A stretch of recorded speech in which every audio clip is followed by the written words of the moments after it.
Good evening, everyone. My name is Aurelia Nxumalo. I am your program manager today. And good evening to our online viewers on LinkedIn. We are sitting on 200, right? Say, woo! So this is why you guys must be at the front so they can see that they are missing out by not being here, you know? So we're going to have a very interactive evening, informative evening. You guys are welcome to ask questions. You are allowed to note things down as and when we talk, and anything that you pick up and would like to know more information about. So to our viewers at home, once again, welcome, and I hope they have their popcorn and their drinks ready to absorb everything from our amazing speakers and what they'll be sharing tonight. So we've got a lot in store today. Did you guys know that there's a theme for tonight, right? You do know. Have you ever heard of a silent party? Yeah. We're having a silent party after all the informative sessions, right, and all the questions and from the speakers. We're having a silent party. But please note, you are not allowed to take your headphones. They will not work anywhere. They're only working here tonight. But that's later in the evening when we go up for dinner at the rooftop. So again, we are in the social media era, and you guys are welcome to share. And of course, we are being hosted by Nedbank, and your hashtag will be hashtag Nedbank Private Clients and tag at Nedbank on Twitter, on LinkedIn, on Facebook, on what else? TikTok. We do that also, yeah? Yeah, on TikTok as well. Any social media platform that you would like to tag and just share and have the online engagement, please tag at Nedbank, and our hashtag for tonight is hashtag Nedbank Private Clients. But please keep your phones on silent during the proceedings today. So let me get the house rules in order. So to go to the smoking area, we use the door at the back, and your first left, and it's in the pool area. That's also the assembly point if there's any emergency, right?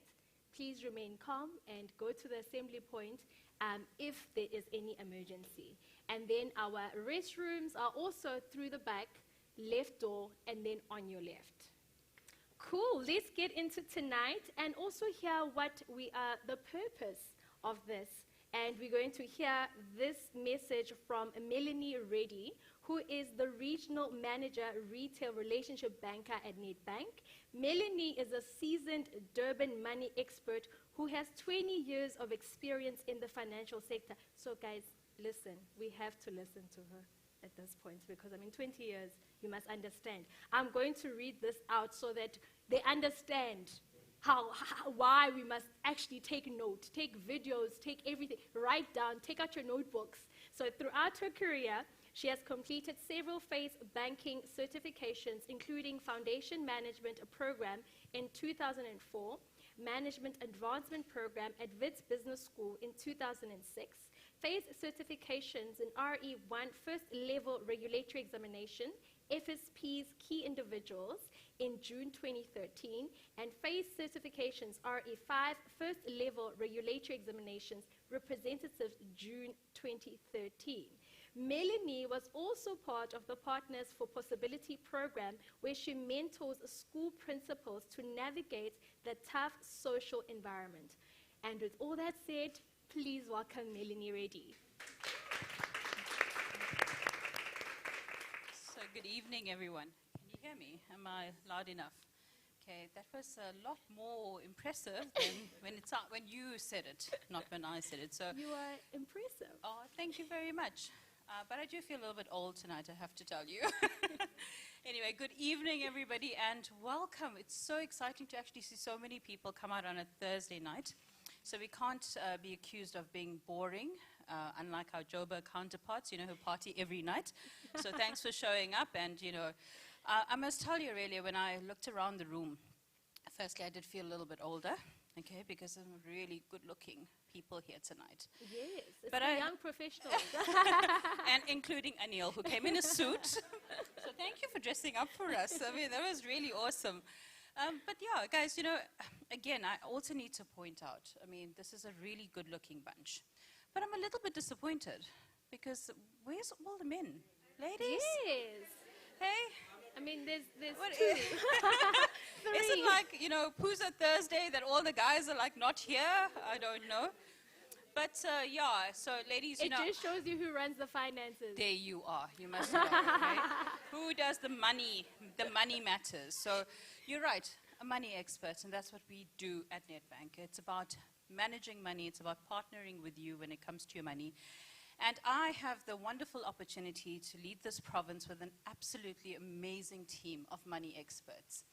And the private client space, guys, is one of the most exciting because it's not just about buying a product, it's about a lifestyle. It's about a value proposition, but it's also about partnering with you in this journey.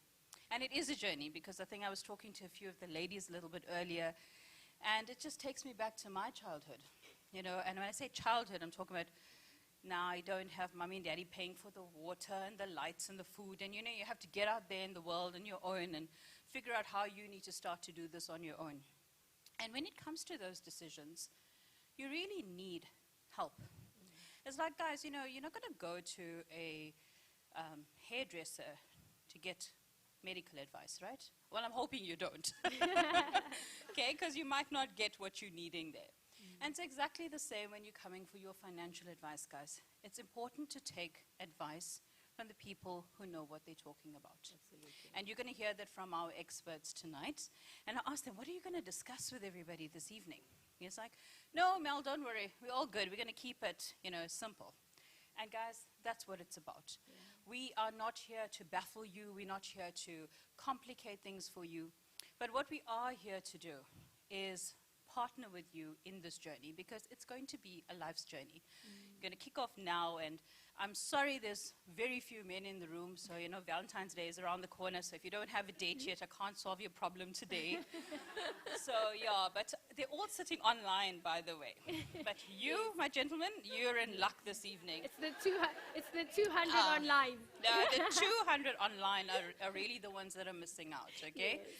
You guys are missing out on awesome food as well, but anyway. So looking forward to the silent party a little bit later. But guys, from a value proposition perspective, and I'm not going to take you through it, all I can say to you is that it is the best on the market. Okay, and I'm not being biased because I've been with Nedbank for 20 years. It is an absolutely amazing value proposition. And being young professionals, you only pay in true Durban style 50%. Okay, so it's half price and you get all the bells and whistles. But like I said, that's not the important part. What's more important is that relationship aspect, where you know that you have a partner in your banker, somebody who can be there for you, build that relationship, help you on your life's journey. When you're buying that first car, you're looking for that investment property, we want to be there for you. We want to be able to give you the best value for money that you can get on the market and make sure that when you experience your successes, that we also join you in that. Yeah. So guys, I'm really looking forward to this evening. Thank you once again for coming out, and I know you're going to have an absolutely amazing, amazing evening with us. And to our online viewers, we're so sorry that you can't be in person, but we're looking forward to your questions as well. Okay, so Aurelia, over to you. Thank you so much.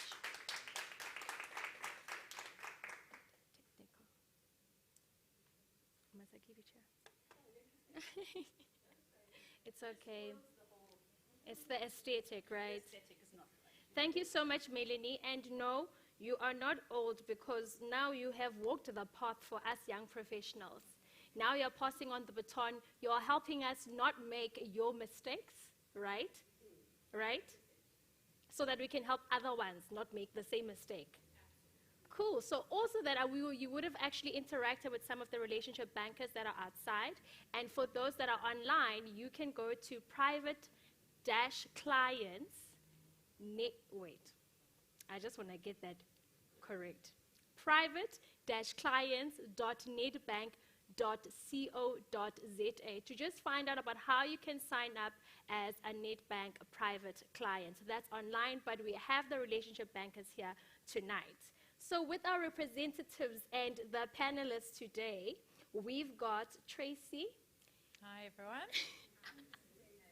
Who is passionate about helping people master their money and providing them with practical tools to achieve this. She specializes in online tools, digital advice, and retirement income solutions. By training, she's an actuary and has a master's in financial maths. Girl.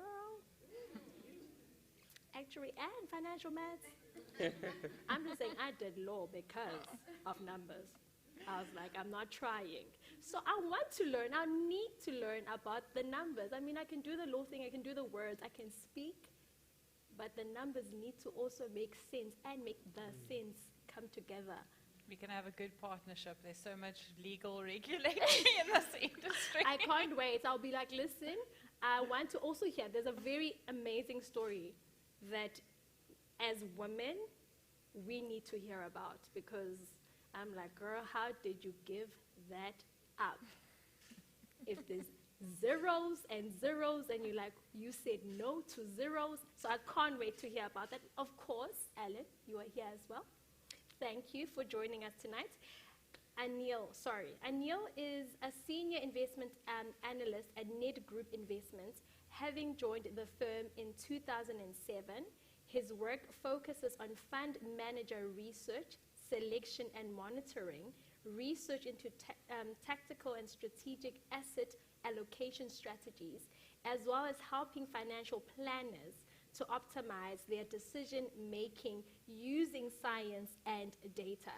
He is a CFA charter holder and was also awarded an executive MBA from the Graduate School of Business at UCT with distinction. Woo! I also want to know, learn from a financial planner that dresses like this, because he looks like he has the numbers, right? He looks like he's the right person to speak to about your money, okay? That's what they tell me. It's tailored suits. All I'm saying is it's tailored suits. No, it's not tailored. It's just well-fitting because I'm a little bit overweight. Well, well, so let's trim a bit of the fat with the numbers, right? Cool, so let's kick it off with some questions. And I mean, anything that you would, Tracy, sorry, I've got a question. Guys, please have your questions ready. You can interject at any point of the evening if there's a burning question, right? So with Tracy, I will start, and because we are here, Nedbank, private clients, and it's for young professionals. So young professionals being, straight out of varsity, and now you're going into the workforce, but you've got this nagging student debt. You now having to move to a different city to go and work there. Now there's also rent. So the first question that I would like to pose for you is that to have these expenses while earning a small salary, which is getting smaller with all the rising expenses that we have in South Africa, what advice would you have for someone in this position where you're already going into the workforce with a debt? So it's difficult to start saving when, that's the last thing you want to do, because you've got this debt that you want to also try to pay it off as quickly as possible. So, and I think the first thing I would start with, and this is probably going to hurt a little bit, but where you live and the car you drive is not an investment, it's a lifestyle decision. So I've sat with people who even earn over 100,000 a month, and they tell me they can't save. And I'm like, but how? Because what happens is you keep adjusting to whatever income you get. So I would say, first things first, try not jump into a car if you don't need one initially. If you do, get a second-hand car. I don't think I've ever bought a new car. So be strategic about, yes, you need somewhere to live, and yes, you need transport, but be quite strategic on what you spend on that so that you can pay off that debt as quickly as possible. That said, if I think back to my first job, so I was lucky I was still living at home initially. Yeah. So that did help.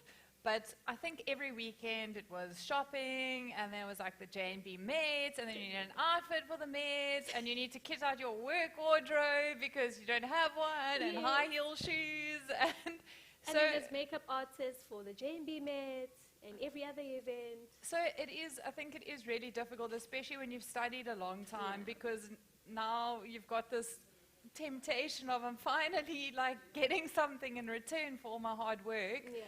But I think if you can start out with that principle of save first and spend second, and set that as a life principle. And the reason I say that is you'll never have enough, because how much is enough? Just a little bit more. So, I mean, from just 250 Rand a month, you can literally have access to one of the funds, Anil, for example, overseas, so managed by professionals. Okay. And even though it's a small amount, like, I think it's really important to just start. Again, because you set up that life principle, it becomes a habit. I had a colleague who always used to say the power of the debit order. You know, when it comes off and it just happens, you kind of forget about it and you make do. You forget. Well, if it's 250 Rand. Oh, yes, okay, no, 250, yes. So yes, I guess if I had to summarize and put it all together, be very strategic about transport and where you live, how much you're going to spend on that, so that you can work to pay off the debt.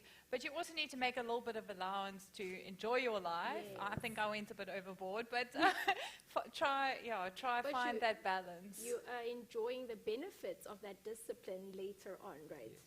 So yes, you're overboard, and again, I think it's really just to align and stay in your lane. That's what the young professional is saying. Stay in your lane. Or go out maybe for a month or two, not into more debt, but like, and then okay, now I'm going to be responsible. Absolutely. And you were speaking about the fund match. So that, I think, just as little as 250, because I mean, this is very daunting. You don't think like, no, if 250 could actually assist me, how? Yeah, because it's obviously more valuable having something versus nothing later on, having invested, and especially starting early. As Tracy said, just being consistent. You know, a simple thing like a debit order. Like literally, you see it there with your other bank charges and your cell phone contract, whatever. I mean, it just goes off, right? And after a couple of years, when you check your investment account, you realize, wow, there's actually quite a lot of money here. But the one thing I wanted to add as well when Tracy was speaking is that in the last couple of years, we now have Instagram and Facebook and all these fancy apps, and where people are posting all these wonderful new things that they've bought, right? Whether it's a new car, new shoes, new clothes, new whatever, they're posting pictures of themselves on all these wonderful holidays. So it's almost like, let's say 10, 20 years ago, we only had to kind of face peer pressure from those people immediately around us. Yes. Now we're faced with peer pressure from pretty much anyone around the world. Absolutely. Right? But what you don't find is people don't post on Instagram, this is how much my home loan is. This is how much my car loan is, right? They only show you kind of the flashy paintwork and, you know, nice big rims and, you know, kind of chrome this and chrome that. Yeah. So it's a very kind of asymmetric platform, which, you know, obviously people spend a lot of time on Insta and Facebook. Yeah. And I think it's just something to be wary of as well, that only you will suffer later on if you don't save. And it's so hard to keep up because you often think, wow, you know, this friend is doing this, the other friend is doing that. Yeah. And, you know, some of them you might say, oh, they're younger than me, and they've got all these amazing things, but it's actually a big trick. If I think back, there's not one thing that I've ever bought. I mean, I'm 40 years old, so some people may call me old, some people can say I'm still young, whatever. But I think in my entire life, there's not one thing that I've ever bought where the novelty has lasted after I've bought it. So the curiosity is massive until you buy it. Yes. And the it's novelty. It's that instant gratification. So then that happens, and you've now posted this new car, brand new car that you've bought. Nobody's going to help you at Instagram's not going to help you on the 25th when To that pay it car off. payment, to pay off that car. Yeah. So it's that instant gratification where you post and everyone is excited, everyone's congratulating you, but And you're loving it, right? and you're loving it. Yeah. But then nobody cares Yeah. 2 days later. You have to pay the monthly premium. Yeah, exactly. Exactly. And speaking of that, I mean, Anil, if you can then just expand in terms of like the debt trap, you know, and how the frightening statistics of the percentage of South Africans who spend 80% of their income within 5 days of being paid. 5 days. Then you move when your debit orders, you know, and you move it to like, no, the 3rd of the month. You've been paid on the 25th. By the time that debit order kicks in, it's over 5 It's days. bounced, yeah. It's bouncing. They're calling you at Nedbank. Yeah. I mean, maybe if I can share a story of when I first started work. right? And I've always liked nice cars. I actually grew up in Durban, so as you can imagine, nice cars, nice sound system, big wheels. Drop suspension. Yeah, I remember drop suspension. that. Yes. So like those are all the kind of things I grew up with and seeing kind of older kids around me having, and I always thought that was amazing. And I always felt, okay, when I start work, the first thing I'm going to do is buy myself a nice car. And that's exactly what I did. So at least I kept my promise to myself. Can I ask, what is the car? So it was a Renault Megane F1 Sport. Ooh. So this was way back in 2007. So it was not a very starter pack. no, it was like a proper nice sports car. It was really fast actually. And if I can share, I did race a couple of seemingly faster cars as well, and actually won, which is great. but I guess the point of the story is that literally, I think it was from my third paycheck, and when I joined Ned Group, I mean, listen to this crazy story, right? They took me on as a contractor because I had just failed my honors thesis, right? I didn't actually have a degree, but they took me on as a contractor. They said, okay, look, you seem enthusiastic. Well, I actually originally said to them, look, please take me on. I just need work experience, and you can just, I don't even have to pay me, is what I said to them. So at least they paid me something, which is fine. Yeah, But, which is a bonus for you. Yes, it was. But I had massive student debt as well, which I chose not to pay off. I was like, that can wait, doesn't matter. And I bought myself this nice, I remember it was like a shiny black with a gold undertone, and it even had like racing stickers and stuff from the factory, so that was actually quite cool. Anyway, but literally... Sorry, these were the Yeah. mistakes we were talking about. Yeah, Please this listen. is... I mean, I speak about it like proudly now because I've learned from the mistake. Yeah. Not because I think that everyone should be doing the same thing. Yes. So anyway, but as the story goes, so I bought the car. I was actually able to put down a deposit, not a massive one, but just enough to satisfy the dealer. And literally by, I think it was like the second monthly premium, I was like, holy crap, how what? Because, I mean, suddenly you realize that all your other costs are still there. Those don't go away. Yes. And we were actually in an interest rate hiking cycle as we are now. So literally, almost every, I think, second month or so, the monthly premium actually went up because interest rates were going up. And then I realized, wow, aren't you the genius? So I would caution anyone. I mean, obviously, the car is what is this current example. But whatever it is that you're trying to stretch for, really consider and ask yourself, is it really worth it to stretch for that thing? Because once you've stretched for it and got yourself into this legal contract and legal agreement, I mean, Aurelia will tell you, these legal contracts are literally watertight. For you to get out of it again is very, very difficult. And that's the way it's structured. So rather think about your future self and how much you actually thank yourself later for not getting yourself into debt. Because it's a really dangerous, it's a spiral. Yeah, it is. Yeah, because people by nature are optimistic, right? Whether you look on LinkedIn or even Facebook or whatever, there's often these motivational quotes which are basically saying to you, tomorrow's going to be a better day. So maybe today was tough, but tomorrow's going to be better, right? Yes, yeah. So you actually believe that, okay, I can take on this debt and somehow magically I'm going to get a salary increase or someone's going to drop money from heaven or whatever it is. But inevitably that doesn't usually happen. So True. it's a spiral. So I have to ask, okay, when did you pay back your student debt?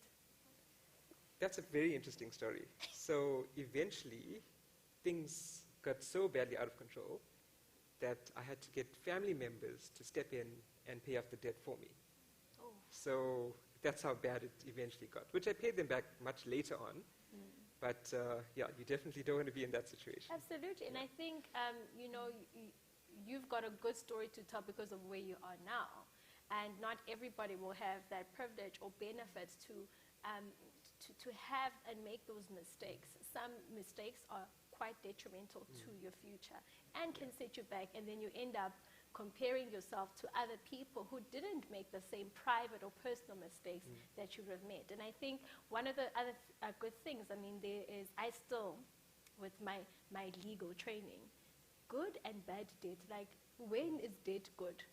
And what do they mean? Maybe if you can expand on that for me, like what do they mean when they say good debt and bad debt?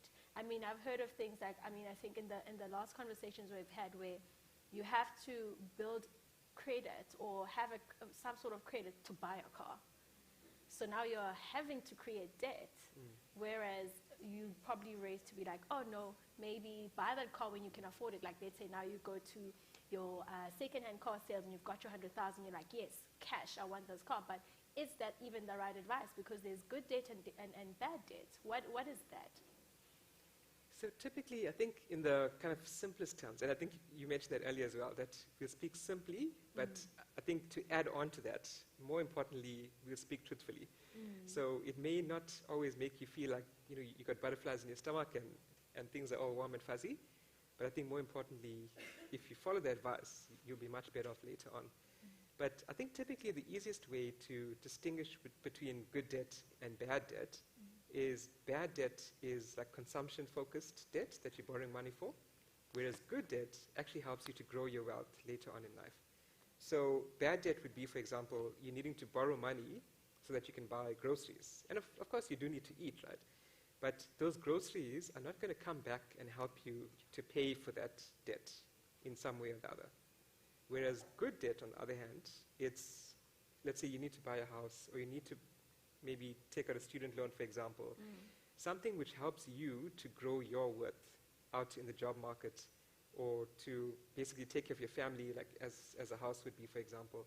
So a house typically over time does appreciate in value, and I mean there's a lot of upfront costs which you do incur when you buy a house. So I wouldn't say get into the whole house flipping thing that people do. So usually if you buy a house, think very carefully about it and try and find a place that you're going to be in for a long period of time. I think that's the easiest way to distinguish between good debt and bad debt. But I think bad debt would definitely be buying a sports car, which depreciates very, very quickly. Yes. And typically you find that, I mean, like what I did, for example, you don't just borrow money to actually buy the car. You also go with the balloon payment option, which means there's a big lump sum that you have to pay at the end of the 5-year period as well.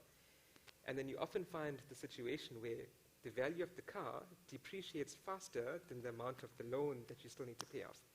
So you can't even say, okay, let me sell the car and then pay off the loan, because there's still additional money that you need to find from somewhere after you've sold the car to then pay off the rest of the loan.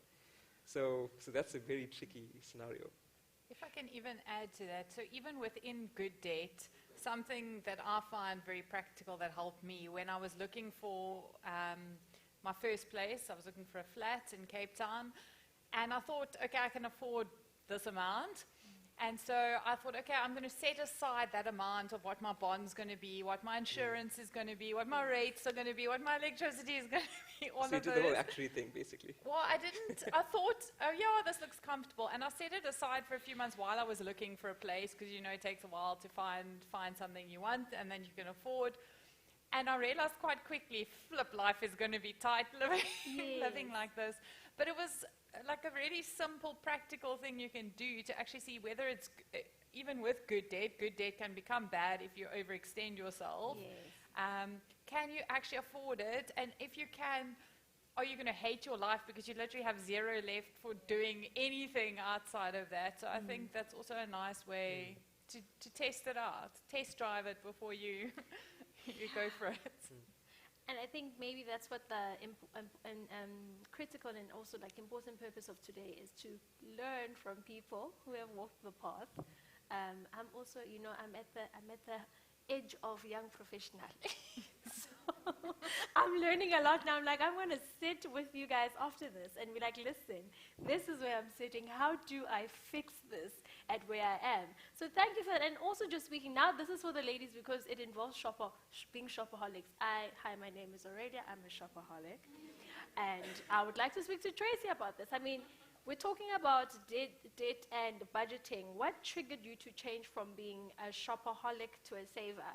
And I say this because when I started work, I was like, every single month to reward myself, I'm buying a pair of shoes. Just to reward myself, I was like, I'll pay what I need to pay for my student debt, but I need that thing to make me happy. And for me, it's shoes. And I was like, I told myself, like, something has to go to my shoes. I realized this was not sustainable. But you always have amazing outfits on. I'm always like, oh, where did you buy that? Yes, but now I have to hide my And shoes shoes. because I can't afford more shoes.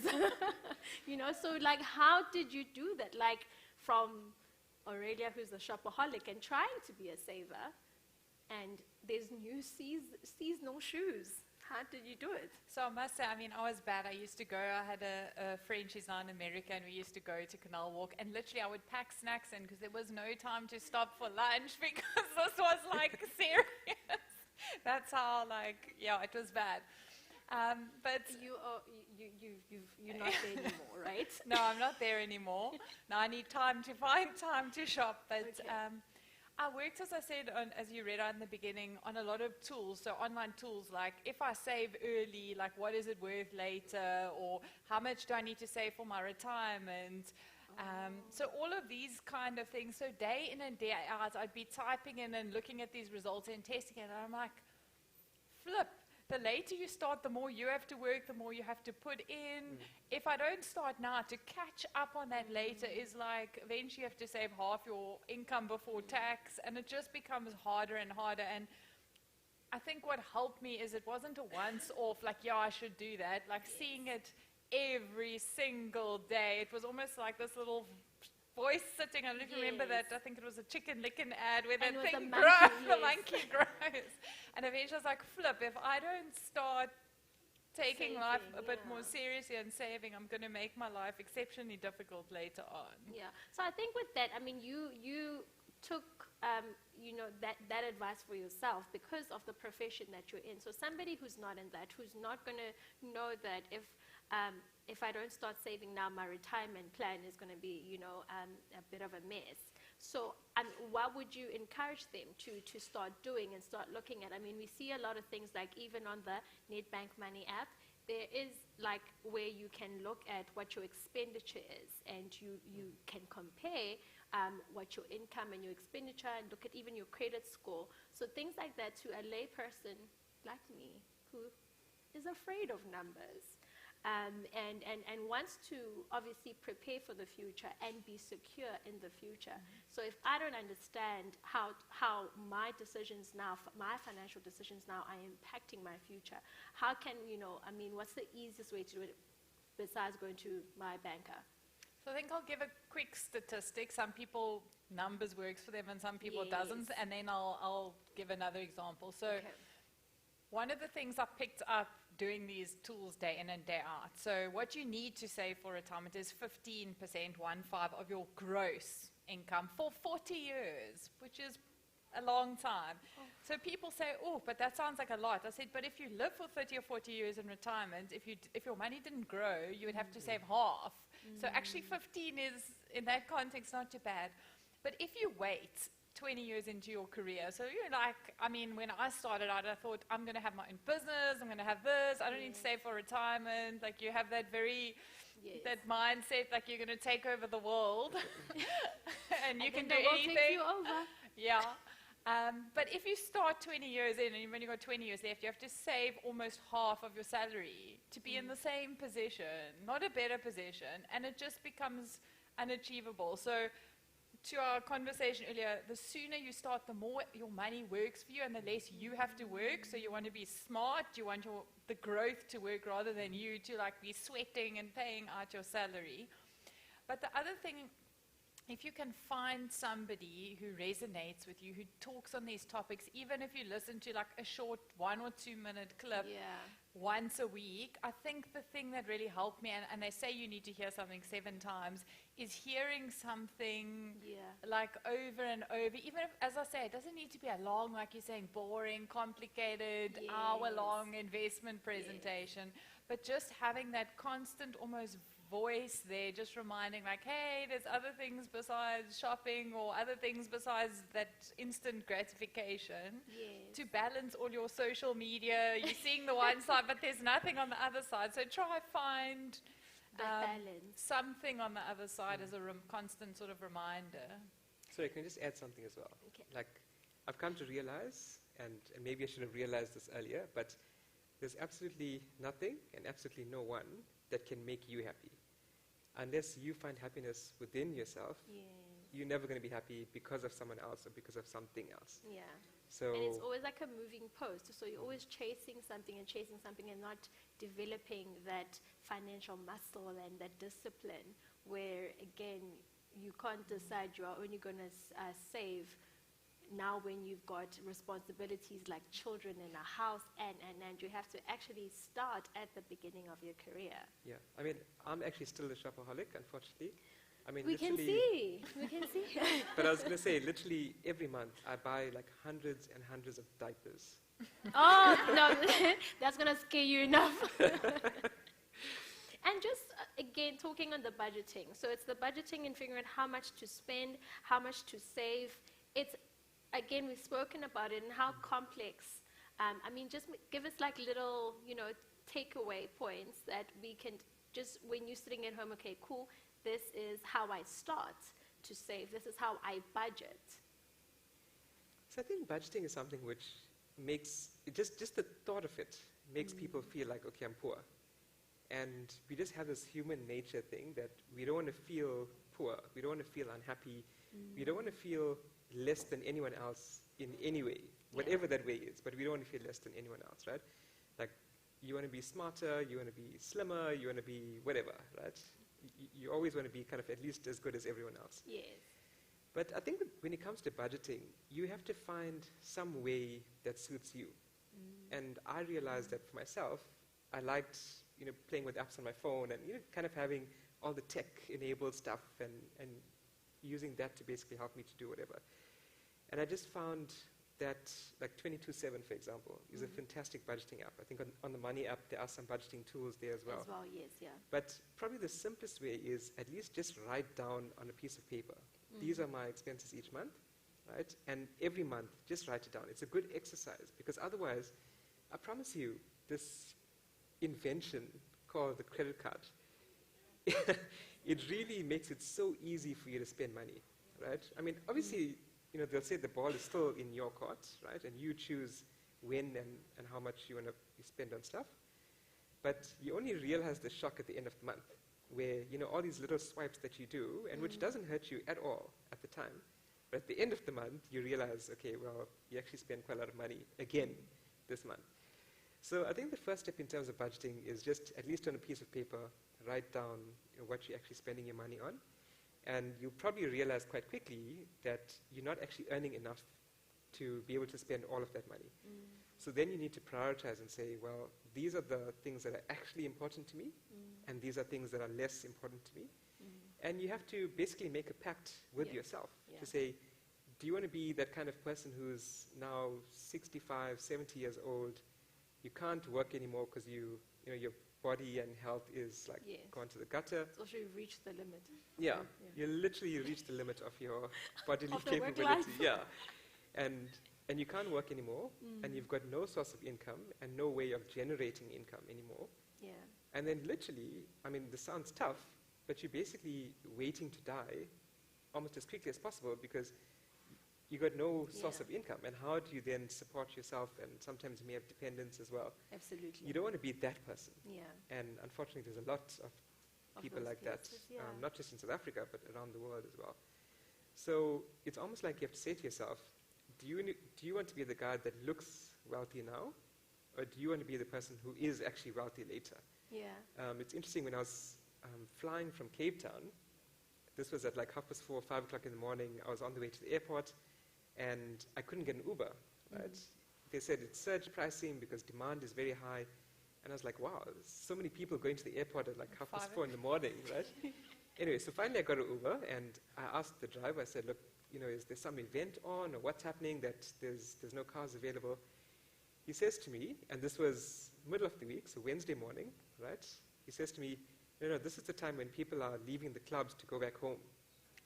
And he says that the way they do it is they sleep for about an hour and a half, and then they go to work. I mean, obviously, they have 10 cups of coffee or whatever it is. Oh my God. But it's crazy. And he says, but the reason why people do it is because they want to show everyone else that they are living the life.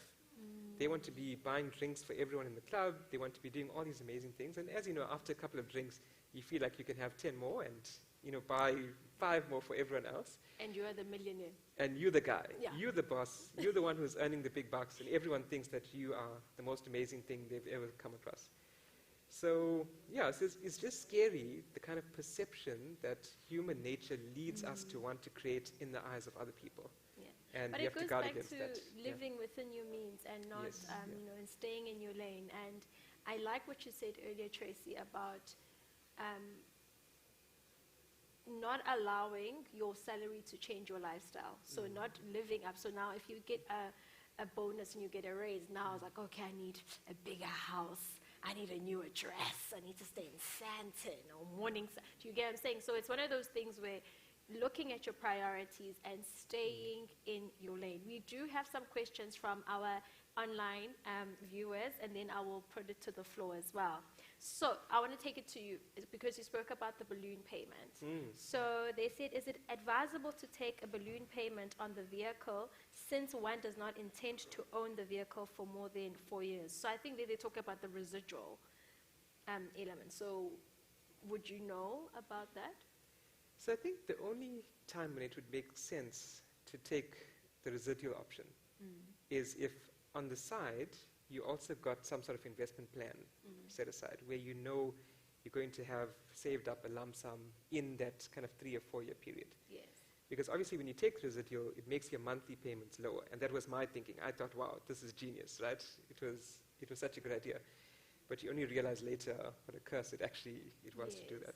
So I think if you're saving, and you obviously have to chat to someone who knows how to do these calcs to make sure you're actually saving enough. Yes. But there's almost no point doing that because then your monthly payment kind of equalizes out. Yeah. If you look at your actual loan monthly amount versus how much you should be putting aside to cover the residual. So I don't know. I personally don't think it's a great idea. I mean, if you can't afford the monthly payment, you should be looking at a cheaper car. Yeah. That's A my second-hand perspective. car. Yeah. And Or what even do you- brand new, but at least cheaper. Yeah. And what are you going to do after the 4 years? Yes. Start another 4 years of debt. Like you Another become car. on a hamster wheel. And I mean, I think we saw that a lot with COVID. I mean, I saw it with my husband's parents. They're both in tourism.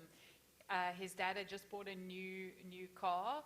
He already said to him, I'm like, my husband said to his dad, it's going to be tight. And this was before COVID hit. They lost their jobs, obviously, because there was no tourism for 2 years. And now they had this car repayment. So also having this constant debt in your life of jumping on like every 4 years, another car, I guess you've also got to assess, have you got enough other plans and emergency savings and backups in place? I know the question was, obviously you're not going to own the car. You're not going to own it if you have a balloon payment, but do you want to be buying a new car every 4 years? Yeah. And I mean, If you can, go for it, like course, enjoy it. yeah. But yeah. And just what you touched on, and I'm thinking the investment aspect of it. So why do you think it's so difficult to stick to an investment plan, Tracy? Sure. That's the $1 million question. I always say it's like when people say they want to lose weight. I'm like, it's easy. You So are you diet and talking you about me again? No. You diet and you exercise. Cool. We're Yes. done here. Like, then why do we have billions, I don't know, maybe it's trillions of dollars industry on diets and exercise? Because it's hard. Like what we're talking about today, it's easy to say save first, put it on the debit order.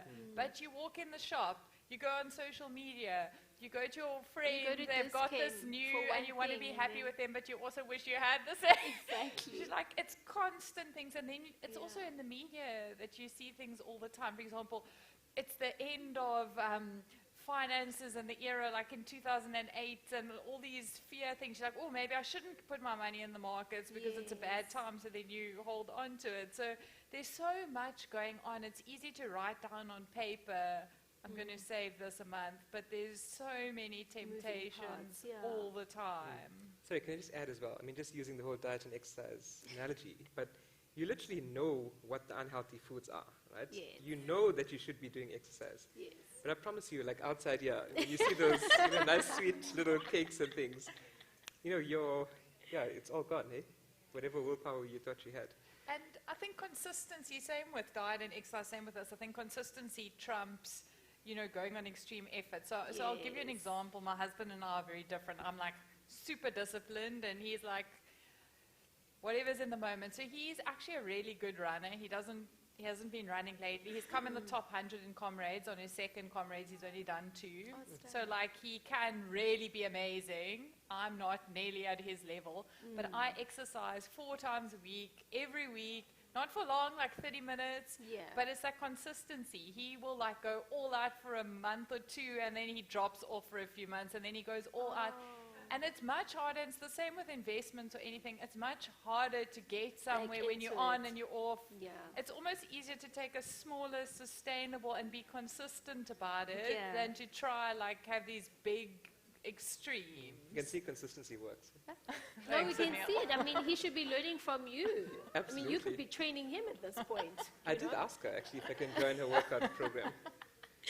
So, and again, the compound interest. I'm not sure if you can, like, you know, when you go, you look at this document of home loan, and then there's this interest, and your car, there's this interest. Compound interest. Why is it the 8th wonder of the world? So I'm going to sound like I speak to Uber drivers a lot. I mean, I guess when you're sitting in the car there, that's all you have to do. But when I was chatting to the Uber driver from my last meeting when he was dropping me off, it was amazing. He actually asked the perfect question, and it was about compound interest. And I bet you if I ask you to do the compounding for me, you won't realize how quickly it can add up. So, for example, if I say to you, okay, you got 100 Rand now, let's increase that by 10% interest. Like, that's a fairly easy one, right? So how much will you have in a year's time? After 10% interest, everyone will say, okay, great, 110 Rand. But then if I say to you, okay, in the following year, add another 10% to that. And people are like, okay, maybe it takes a bit longer, but okay, you got 121 Rand. Okay. And then after that, in the 3rd year, I say to you, okay, add another 10% to that. Then people are like, okay, maybe it's 132, or, like you start becoming quite unsure. Yes. But the reality is, what people don't realize is that it's literally exponential growth as the years go on, and the graph just goes up faster and faster and faster. Now, the problem, though, is that if you're paying that interest, like, I don't want to say you're the fool, but you're the loser, ultimately. Yeah. Right? Whereas if you're the smart guy who's got the savings and you earning that compound interest, well, then guess what? Your investment account is going to grow faster and faster each year. Because in the first year, you're adding on 10 Rand extra. In the second year, you're adding on 11 Rand extra. In the 3rd year, I think it's like 12 or 13 Rand extra. So each year, you're actually adding a greater amount. So you're getting richer faster. Okay. And that's why I say to you, there's this asymmetry between paying compound interest versus earning compound interest. And also the reality is that when you're paying your home loan, you're going to be paying a higher rate of interest than if you earning interest on whatever savings you have. This is just the way it is. So, yeah, that's why I say, look, try and pay off your home loans and car loans and whatever as quickly as possible. Yeah. So you can start channeling that money towards your savings. Savings, yeah. And that strict diet about investing, right? Investment diets. Exactly, investment diet. So just to touch on on what Anil has said, it's the information, the enemy, inflation. Sorry, the enemy. Why is inflation? We hear about that all the time, but Yeah. please break it down It's for like us. milk. Every time I go to the shop, I'm like, how much more is milk going to go up? And then I wanted to buy steak. It was on special for 210 Rand. I'm like, on special. I'm like, when And you're did sitting this there happen? between all the grocery shops, and you're like, okay, if it costs this much here, how much? It's 1 cent less here. I was like, back to skinless chicken breast there. Okay, but no, seriously though. So I've got a bit of a question, and I don't know if the audience online can answer it as well. I'm not sure, but I'll ask at least in the room. So imagine it's 50 years ago, and you have 1,000 Rand. How much would you need to have today to buy the same things that 1,000 Rand could buy you 50 years ago? So I'm going to give you 3 options. 10,000. Would you need 0 to 20,000? A. B. 20 to 40,000 Rand today to buy the same? Or is it more than 40,000? So I'll say the... Okay, who says A? A. Nobody? B? No. B, we've got a few Bs, handful of Bs. C? Okay, so it's 73,000 Rand. What 73,000 can buy you today is the same as what 1,000 rand could buy you 50 years ago. Oh my gosh. So you can buy a 2015 Datsun Go with 73,000 today, but now if I think about 1,000 rand, I'm like, what's 1,000 rand gonna? It sounds like so little. Yeah. And so that was just your money just had to grow from 1,000 to 73 just to buy the same things you could have bought then. So if you stuck it under your mattress and it didn't grow, I mean, what's your 1,000 rand going to buy you today, 50 years later? A steak. Yeah. Not a steak not for a a family car. of 4. Exactly, a steak for a family of 4, and not a car for a family of 4. Exactly. So Sure. yeah, it's really significant, and that's why, although people forget about it, your money first has to just keep pace with inflation, and then you only get your growth over and above that. Like you're not any wealthier. You're not after getting that wealthier. 73,000, No. yeah. Sure. And then another question that we actually had online, and then I'm going to get the mic for the floor. Again, I think this is actually like a personal decision that you take, but how much, like what percentage of your salary, you know me, church, they're like, yeah, tithes is this percentage, you know, but of your salary. So whether you're earning 50K a month or 30K a month, what percentage of your salary should you actually be saving? Oh, that's a difficult question. So for retirement, assuming you start like young, most of the people here look pretty young. Young professionals, thank you very So much. then you need to save 15% of your gross before tax, before medical aid, so 15% of your gross to retirement. But I'm going to Before shift the deductions. Before the deductions. But I'm going to, I think, shift But your question a little bit. That's the 15%. That's just the retirement And portion. Tracy, sorry, can I just add something as well? Yes. Yeah. So that 15% is just so that you can maintain your standard of living into retirement. You're not going to be living like the life. It's going to be just to maintain your standard of living. Yeah. Sure. So, No house in Cape Town. so how I think about saving, and I'm not maybe answering it as directly, but one of the first things you want to do is build up an emergency saving fund. And so that could take as long as it takes, but you want to have about 3 to 6 months expenses, meaning I lose my job today, do I have enough money sitting there that I'm okay for the next 3 to 6 So months? your emergency needs an emergency. Exactly. And I think people became more aware of or reminded of that during COVID COVID, again, yes. because either things happened to them or they witnessed, obviously, a lot of the things that happened.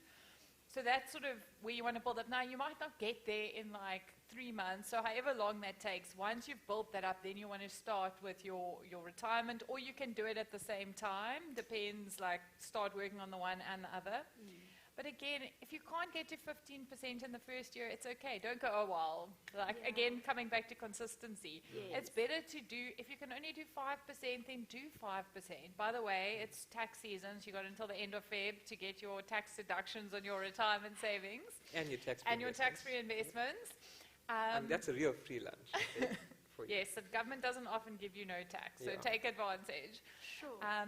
But even if you start on 5%, and next year you go to 7, and the next year you go to 9, and the next, like, don't not do it, and Get into the habit. just start what you can and work towards the 15.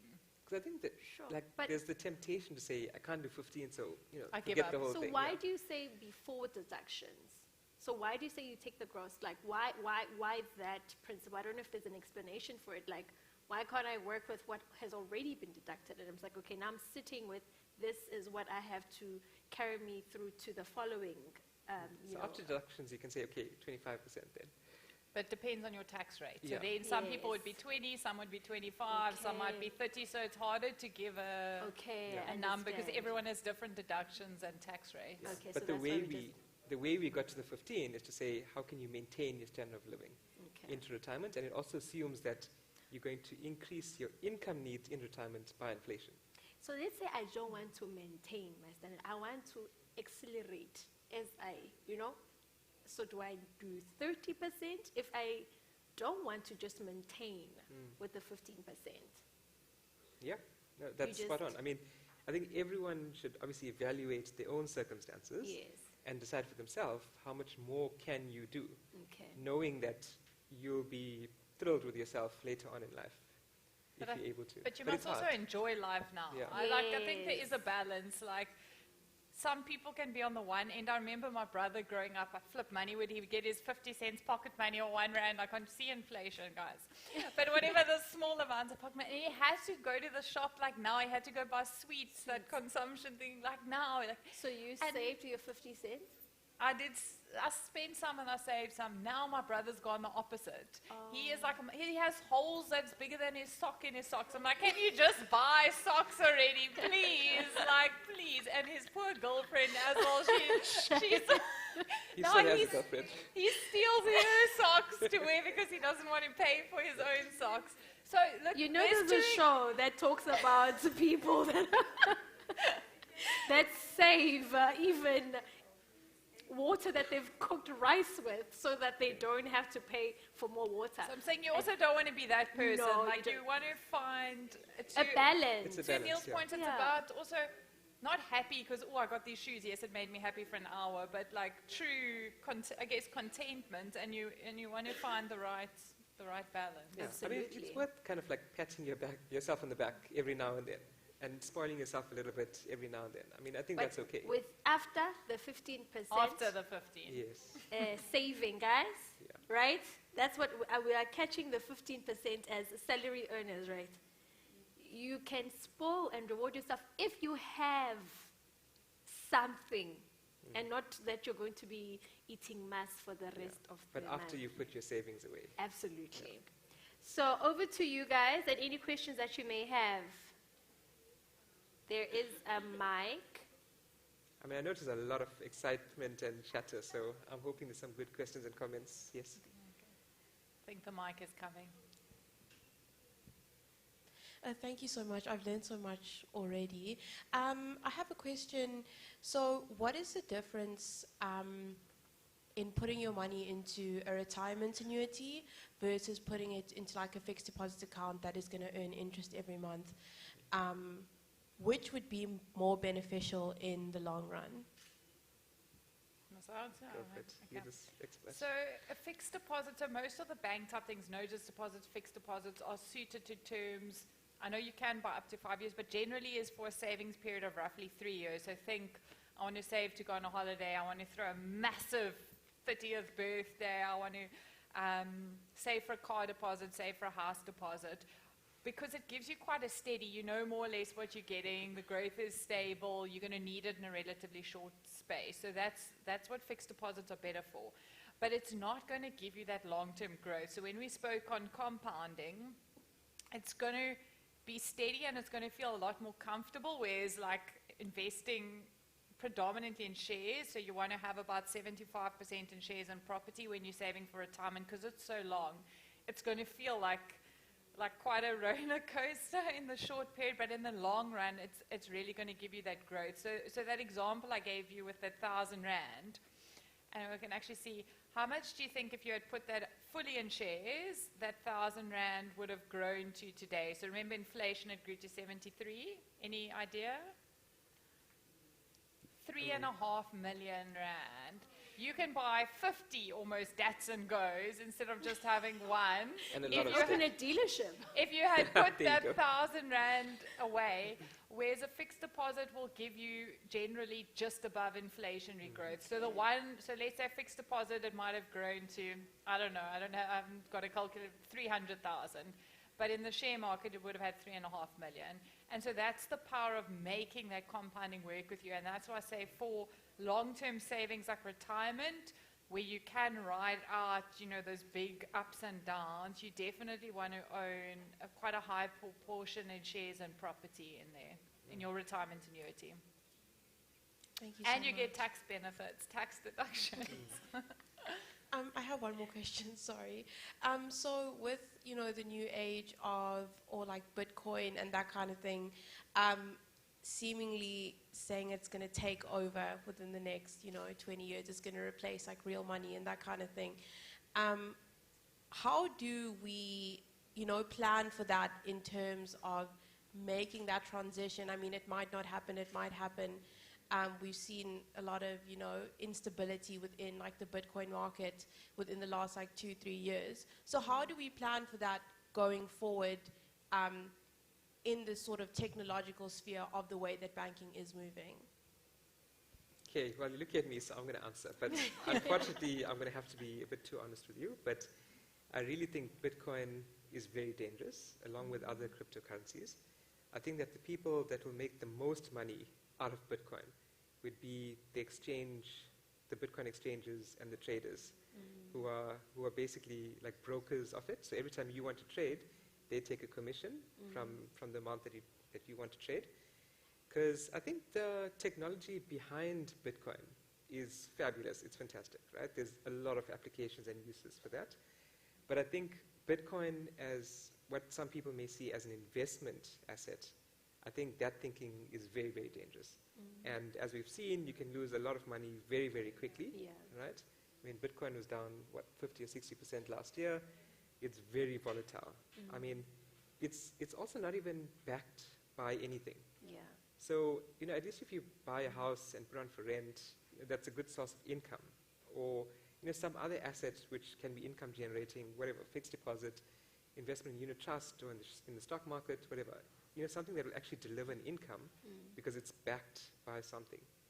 Now, if you look at Bitcoin, I mean, the only way new Bitcoins are created is by people basically buying gaming chips, putting that into a server setup, and then trying to mine new Bitcoin, right?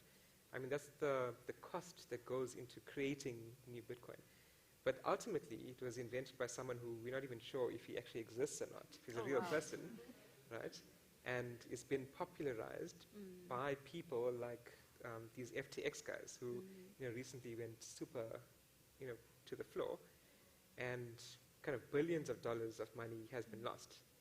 And because in the background, they were taking the Bitcoin that people had saved with them and spending it on parties and free coffees for staff and other staff benefits. And that's why I say the guys that will make the most amount of money out of Bitcoin are the people who are actually kind of the brokers in the background, not the people like you and me who actually need to actually grow their wealth and grow their assets over time. So I think it's a very good and important question that you asked.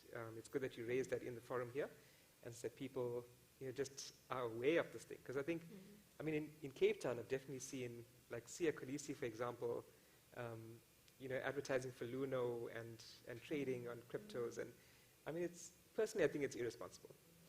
But, people see all these, fantastic sports stars and, other icons that people look up to, and they think, okay, wow, if this person is promoting it, it must be a good thing for me.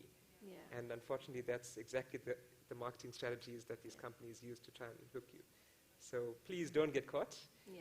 If you want to throw your money down the drain, absolutely, there's faster ways to do it, but don't go. And I think what's important, especially just speak to the right people that are in that space. Because again, when we are, there's an article that came up today from that other guy who does Twitter now. I'm not going to say his name. And I read the entire article, and even I was like, oh my gosh, if these journalists who said they signed up on this platform, they made so much money in 7 days, and you have to do nothing. You're just sitting there, and every 3 hours you're watching your money go up, and it's as little as 4,000 rand. I'm just like, but what is the education, and how are they benefiting from this? Because it can't just be from a good Samaritan and just no, I just want to make everybody rich and wealthy as I am. It's not that. So go to the people that are educated on those platforms before you make the mistake of a Bitcoin and then... Aurelia, sorry, can I ask you one question? I mean, it's actually 2 questions, but I won't say the name. But it's fine, it's fine. But just to ask you one question, and it's kind of a 2-in-1 question, right? Okay. So let's say you had R1 million, Okay. right? You invested in Bitcoin, right? A year later, you got 2 million rand, Yeah. right? Are you going to be happy or sad? I would say if I made 2 million in a year, let me try another year. Okay, good.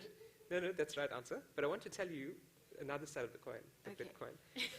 So if you had R1 million and a year later, you've got 300,000 rand, are you going to put that on Instagram?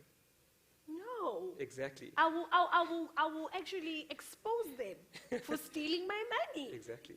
So what we only see are the guys who are so-called successful, not the guys who've lost millions and thousands on Bitcoin and trading crypto. But So I also think we're not doing Bitcoin. Yeah, we're there. Yeah. How I think about it, because I know you asked about the long term, sort of like, I think you said 20, did you say 20 years? I'm imagining, I can't remember. I think there might be, and this is my own opinion, so it's not based on any factual insight. I think there might be one or two cryptocurrencies that do become sort of, I guess, very widely accepted. But to what Anil was saying, the reason currency has value in any country is it's almost like the currency of that whole country, and it's sort of standard that everyone uses it. So I think if there is a cryptocurrency or two long term that becomes almost like a worldwide standard of payment, it could change a bit, because then it actually has utility. It's not just a bet based on more people wanting Bitcoin, and therefore it has value and it grows because more people want it, and therefore more people want it because more people want it, which is very much like a bubble scenario. So I don't know, it's an interesting space, but I mean, that takes a long time for something to become a worldwide, very widely and being accepted regulated, currency. because now you lose this, where do you go, you know? So if it's a regulated currency, and you understand that, okay, this is something that I can invest in, and you have to see the proof in the pudding, I guess. And then lose, I mean, if you've just got an extra million that you can just, you know, you don't mind if you If you want to gamble and you have an extra million, go for it. Go for it. Sorry, can I bring up Elon Musk quickly? That's the name. I did not want to I mention. thought when you said you have an extra million, like extra billion maybe. Yes. Yeah, but I mean, basically, even Elon Musk, right? After the price of Bitcoin had continued to go up, he then said he's going to actually take some of his company's assets and buy Bitcoin, and he's even going to start accepting Bitcoin if people want to buy Tesla cars, right? And then obviously it had to happen, right? Bitcoin fell by like 30% after that. And then he was like, okay, I'm now getting rid of my Bitcoin, and you can't actually use your Bitcoin to buy Tesla cars anymore. But He started a new platform. He launched a new platform, and he's launched it in South Africa. yeah, but imagine if someone like that can get caught with this whole Bitcoin story. Yeah. I mean, we don't stand a chance, right? Yeah. So anyway, just don't get caught. Think is what about I it. said. Sounds too good to be true. Your red light should, Yeah. whatever. Yeah. It's a red flag, okay? Yeah. Any more questions?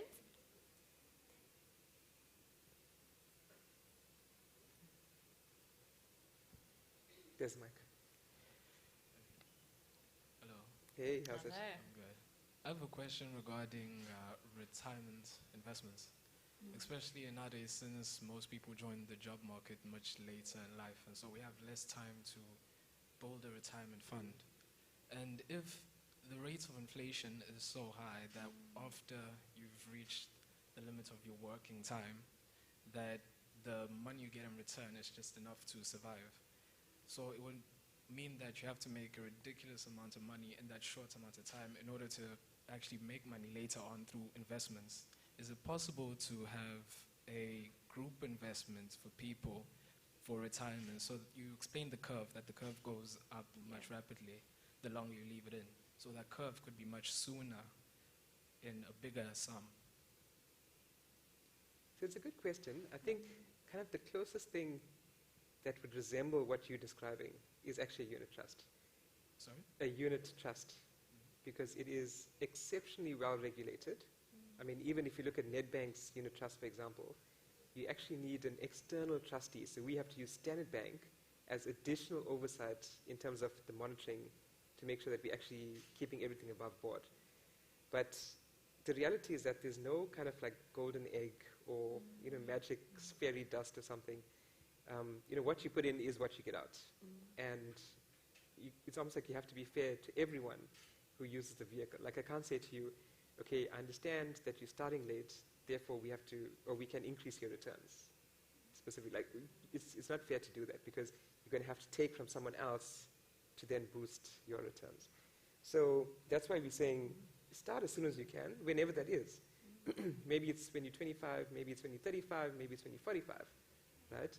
But at the end of the day, or when you're close to retirement or at retirement, you'll still at least have a lot more money in your piggy bank or in your investment account than if you actually didn't save at all. So that's why we say be consistent, start as early as possible, try and find the right investment mix for you. So the mix between the stock market versus income or cash assets or property.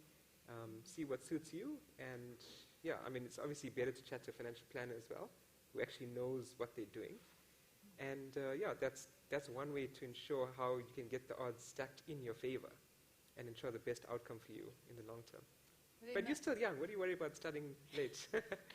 In the long run, you want to have as much, if you have a long term, as much shares and property. So if you think about it, it's investing in companies, and companies ultimately is what's going to grow in the long term and grow the wealth. But as Anil said, there's no magic. And the other thing is, retirement might not even exist as a concept by the time we get there. And the reason I say that is when retirement first came about, people literally lived to about 62. It was like, here's your 2 or 3 years to enjoy your life before you die. Yeah. But then it became more and more of an accepted thing, and they made the retirement age younger and younger. But I mean, to give you an idea, a South African male who's 65, who has formal retirement savings, can expect to live to 85, that's 20 years, and a female to 90, that's 25 years. So this thing that was supposed to only be funded for 2 years, we're now having to fund for 30, 25 years, and that's the average, meaning 50% live even longer. So it's becoming such an unsustainable concept that either we're going to have to retire when we, I don't know, 80. Or something. So I think find a job you love and that gives you meaning, because I think if we live just for that one day, it's not a good... Yeah, also a good space to be in. But maybe also just to touch on that, my question on his, like, okay, so life happens, COVID happened.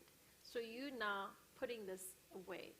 What's the flexibility with like investment and unit trust where like when people have lost jobs and now you don't have a salary, you don't have the 250 that you can put in.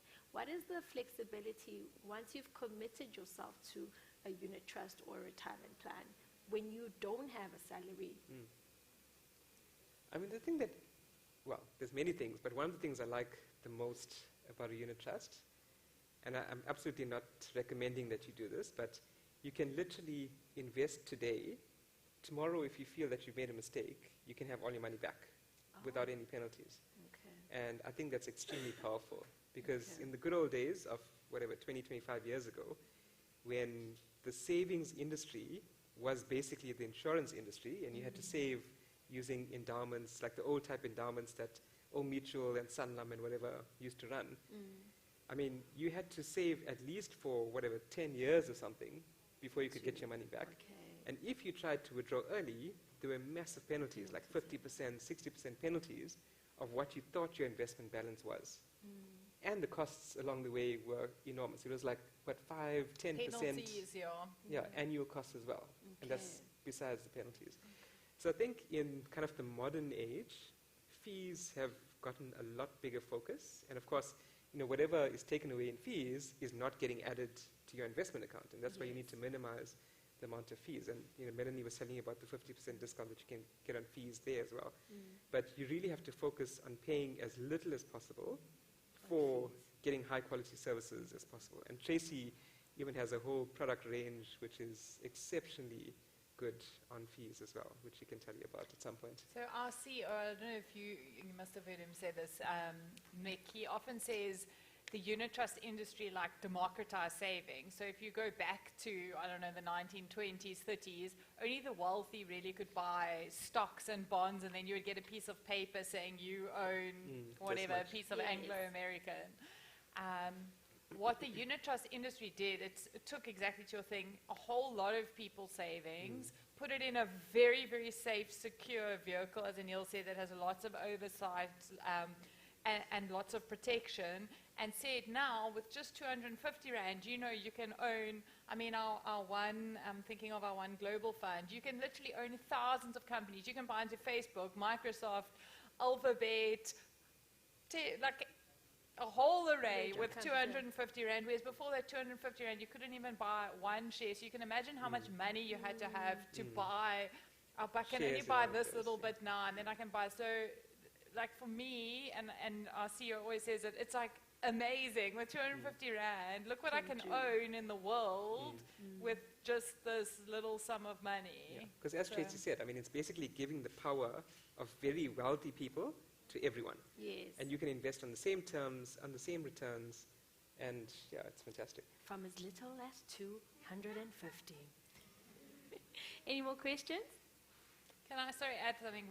Formal retirement savings do have restrictions on accessing it, because that was your part B. Yes. And because if the government's going to give you a tax benefit, they're not just going to let you spend that money, because they gave you a tax benefit. Okay. So that just, The second part of the question. Do we have any more questions? Because guys, remember, we're here for you, hey? So These are we'd the rather last answer two your questions. questions. Yeah. Last two questions before we also say bye to our online viewers.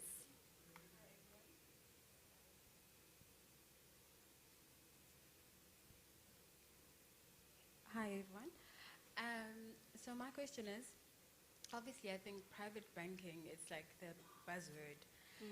Every bank is offering these packages. And what I've noticed is that there's like a minimum, like a salary range that you must have for you to qualify. What makes the Nedbank complete private banking experience different? I Can we think ask I'm going to Melanie ask about Melanie, that because one? we actually work in a separate company, Ned Group Investment. So Yeah. the banking side, we don't actually know, but I'm sure Melanie can answer that. And I guess there's a reason she's been here for 20 years, because she really believes in the proposition. Yeah. No, but for the online guys, We've got the online guys. I was still on 200. 2,000 Okay, now. so, yeah, you're absolutely right in terms of, I think all of the banks do offer a value proposition for young professionals. But I think when it comes to what is different around our Nedbank offering, and I think it also covers all of the things that you guys actually mentioned as well, because a lot of the offerings, for example, stockbroking is basically what you're referring to as well. Many of them don't have the access to those sort of facilities. We've actually provided the full private banking experience that we offer to our established professionals, the exact same offering to our young professionals, because we want to get you started. And I think the one lesson we've learned is that sometimes we start a bit too late. Yeah. So again, we don't have a criteria in terms of income that we offer from a young professional offering, because again, it's about, are you able to afford to pay? Because again, we don't want to put you into debt, guys. Think about it, If you have one of the student accounts that is actually better suited for you from a monetary perspective, then that's what you need to opt for. Yes.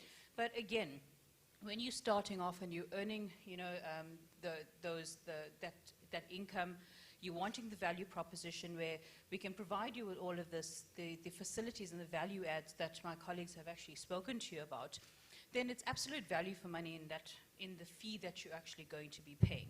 So again, it's not about, just what am I paying for? It's, are you seeing the value for it? And in our YP offering, I mean, again, I can take you through the CVP, and after I'm finished, I'll wow you so much that everybody's going to want to bank with us. But it extends further than just the fee stuff. It extends to when you start to invest. Am I giving you a better rate than my competitors? When you're buying your first home and your first car, are you getting preferential pricing? Because the truth is, you need preferential pricing. Guys, I cannot express the difference it makes by actually shopping around for a great interest rate when you're buying a car or buying a home. Because these are large ticket items that you're purchasing, and every single buck matters. So if you're going to pay less, you can then take it to putting into that unit trust. And I must tell you guys, I've been listening to your story very attentively, and I was sharing with the young ladies a little bit earlier. But I loved to travel when I was in my 20s, and I've traveled extensively. And it's purely because I got great advice from one of my colleagues when I started working at Nedbank 20 years ago. And she actually encouraged me to put money away every single year. And that's what I did, guys. I put away a small amount of money every single year. And every 5 years, when I had that investment mature, I decided to visit a different country.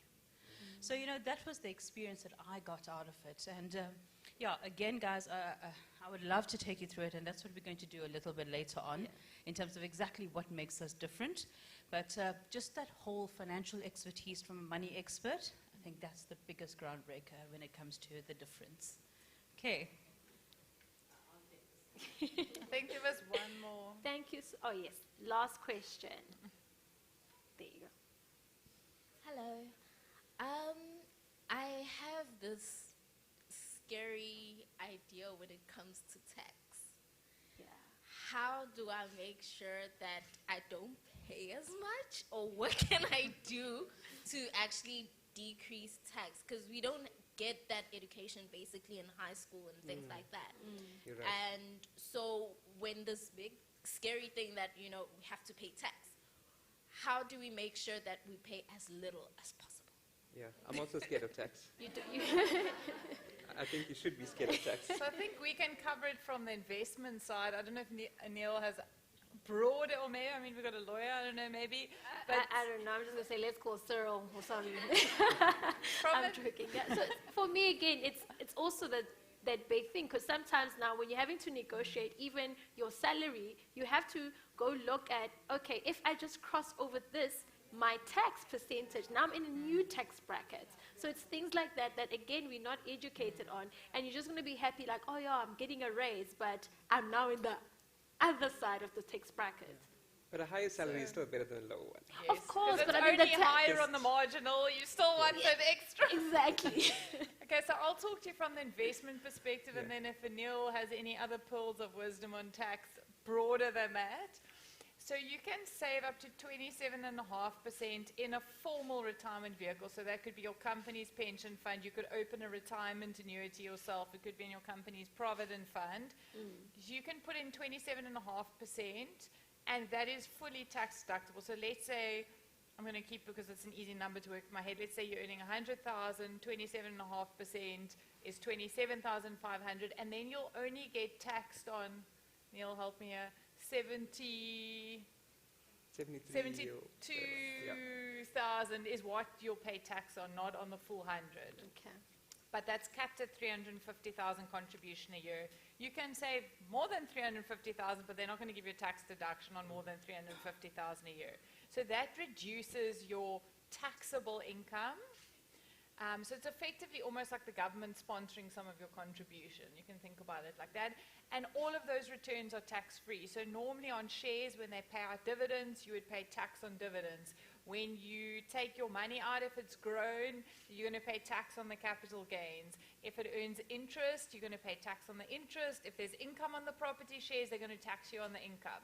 So all of that growth is tax-free. So not only are you getting like that booster when you go in, it's also growing tax-free. When you then retire, they'll start treating it as whatever you're taking out every month to live on, they then tax you as though that was your income, and you pay income tax later. Okay, so that's on retirement contributions. Then over and above that, do you know what the interest exemption is? It's about 25,000. Okay, you'll have to check on the exact figure, so this is a rough estimate. The government lets you earn a certain amount of interest every year tax-free. So I think you asked, for example, on a fixed deposit, I think it's about 25,000 a year. Is it 23? 23,800. Thank you. And it's, if you're older, you get extra, like when you get over 65 and I think 75. Or, but so if you put some money in interest-earning investments, that can also be tax-free. But don't let tax drive your investments, if you know what I mean. Pick the right investments and try and optimize it for tax, rather than trying to get the right tax thing and then putting in an interest earning if that's not right for you. And then you can also put up to 36,000 Rand a year in what's called a tax-free savings or tax-free investment account. And you're not going to get any deduction on your income tax you're paying, but again, that's going to grow tax-free. So no dividends tax, no capital gains tax, no income tax in any income on that investment. So from an investment perspective, there's definitely ways you can make it go further. But I can't talk to other things. Like I know some people, when you work from home, you can do some of your residence, but then there's sometimes, I think, implications when you sell on capital gains. But that's not my expertise. Look, the question you asked, literally, even the wealthiest people in every country in the world are asking the same question of their advisors year in and year out. like everyone is trying to minimize the tax that they pay. Some people, obviously, illegally, they're trying to minimize the tax that they pay. Don't do that. That's not what we're doing here. Yeah, because remember, if you're sitting in jail, you're not paying tax, but you're not earning an income either. Yeah, and SARS is knocking. Yeah. No. So I'd say, because I noticed on the SARS website, there's actually quite a few nice like information booklets and things that you can also download, and which they update every year as well. So I think that's a good starting point where you can actually kind of bulk up your knowledge on tax. If you really want to get complicated about trusts and things like that, okay, then speak to a professional about You those normally things. need like 30 million. So once you've saved up. Yeah, I mean, yeah, once you've saved up, paying tax legally and stuff. But I'd say don't not declare tax, right? Yeah. That is a big problem because it's going to catch up with you at some point. Because Yeah. I know over the years, SARS have like seriously advanced the way that they are interconnected with not just your bank, but other banks around the world as well. So previously, you could actually get away because SARS wasn't monitoring your bank account, but now they've got an agreement with every single bank in South Africa. So they know how much you're earning and how much is actually going into your account. So even if, let's say, you're getting money from a rental property or whatever, SARS is aware of that. And if you don't declare it, eventually they're going to come knocking on your door and going to ask you, okay, where's this extra income coming from? And worst case scenario, they might actually accuse you of selling drugs or doing something illegal, and then you're in bigger trouble. Which is So- worse than trying to avoid to pay tax. Yeah. I mean, my income dropped the 1 year because I put extra money into my retirement annuity and they did a full audit on me because how could you possibly earn less income ever in your life? Because I made a RA contribution which is declared. Yeah. But they did a whole audit just because my income went down from 1 year to the next, my Yeah. taxable income. So Yeah. you don't do it.